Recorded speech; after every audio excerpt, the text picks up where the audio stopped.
पहाड़ की चोटी पर उकाब का एक घोंसला था जहां उकाब ने अंडे दे रखे थे। एक दिन जलजला आया और एक अंडा पहाड़ से लुढ़कता हुआ नीचे एक मुर्गियों के फार्म में जा गिरा। मुर्गियों ने इस अंडे को अपना समझा और उसकी देखभाल शुरू कर दी। कुछ वक्त गुजरा तो इस अंडे से उकाब का बच्चा निकला। वो बच्चा मुर्गियों के दरमियान पला बड़ा, इसलिए वो खुद को मुर्गी ही समझता था। वो वही कुछ करता जो मुर्गियां करती थी।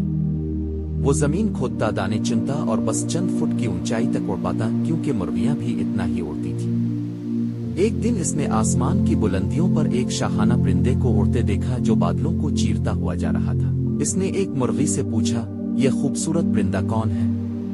मुर्गी ने जवाब दिया, ये उकाब है, ये परिंदों का बादशाह है। लेकिन तुम उसकी तरह बनने का ख्वाब मत देखो, तुम एक मुर्गी हो और तुम्हारी जगह यही जमीन है। उकाब के बच्चे ने यह बात सच मान ली और अपनी पूरी जिंदगी एक मुर्गी की तरह गुजार कर मर गया। इसने कभी कोशिश ही नहीं की कि वो अपनी सलाहियतों को पहचाने। सबक इजहार भाई, ये कहानी हमें सिखाती है कि हम वही बन जाते हैं जो हम अपने बारे में सोचते हैं। अगर आप बड़ा बनना चाहते हैं तो इन लोगों की बातें सुनना छोड़ दें जो आपको कहते हैं कि आप कुछ नहीं कर सकते। आपके अंदर एक उकाब छुपा है, बस इसे पहचानने की देर है।